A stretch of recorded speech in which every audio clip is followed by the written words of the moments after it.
All right, let's talk brokers. Now, I cannot legally tell you what broker to go with, so I do want to make that very clear. However, I do have a list of some brokers that my students have worked with, and we have verified that they do work with what is being taught. So you want to make sure that you can get approved for these.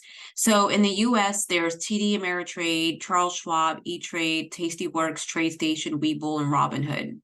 I'm sure there are other platforms that may be out there, but again, these are the ones that we verified. All do offer cash accounts.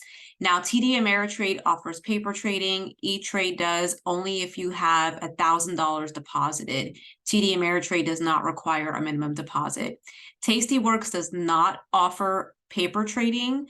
However, you can use Webull. They do have paper trading features. It's not full, like you're not able to enter a stop loss and things like that. However, you get the experience of entering and exiting a trade. If you are from the UK, this is going to be your only option if you're working with Tastyworks. Tastyworks is a very user-friendly platform. I do like them a lot, and the creators of them also designed TD Ameritrade.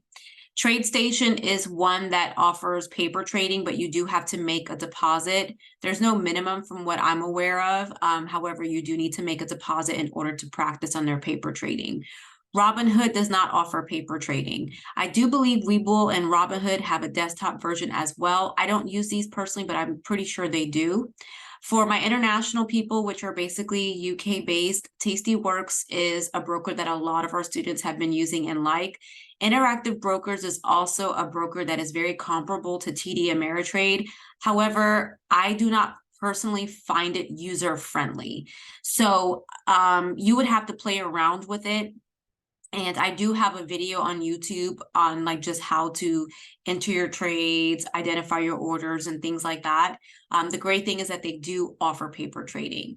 If you are in Sweden, these are the brokers that we have found that work for you as well.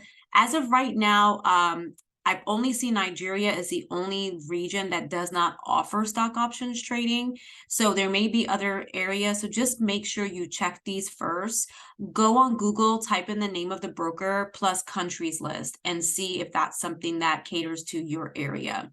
We do use cash accounts. However, you can use margin accounts if you want. However, margin accounts are subjected to pattern day trading rules. What that means is you're limited in the number of trades that you can enter in per week, and that includes entering a trade and exiting a trade. With a cash account, you can get in as many trades as you want, and that's contingent on how much money you have in your account. So if you have $500 in your account and you get into 2 trades that cost $250 and you exit those trades the same day, even with profits made, you still have to wait till the next business or the next trading day for access to trade again. Tastyworks, for some reason, will not stop a trader from getting back in a trade. They'll keep allowing you to do so, but you don't want to do that due to GFV, which is good faith violation. And what that means is that you are trading outside of the funds that you have available, not giving it time to settle with your broker.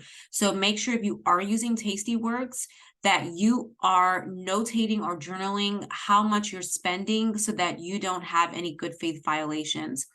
I believe if you have 5 within 1 year, your account can be suspended for up to 90 days, and that may result in you not having access to your funds. So again, just be careful with that. With Robinhood, they just recently started allowing cash accounts. So you want to make sure you're also converted to that so that you are not subjected to PDT rules. With most brokers, bank wires seem to be the fastest funding. It usually happens the same day. However, your bank does charge a fee, so be mindful of that. For international Tastyworks, a lot of my students have been using Currency Fair, and that seems to be the best way for them. Again, this is not advice. I'm just telling you what my students have done.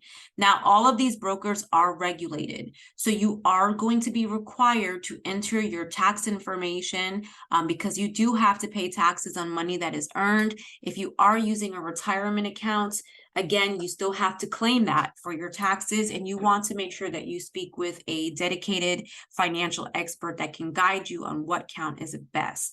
Me personally, for my everyday trading with TD Ameritrade, I do use an individual account. I have a tier 2 cash account. They will not approve you if you don't meet certain parameters. You do have to have an income, and you do want to mention that you have trading experience if you have any, period. Even if it's with Forex, whatever it is, you want to mention that. So you guys, I hope this helps you. If you have any questions, do not hesitate to ask in the group. And yeah, good luck with your trading.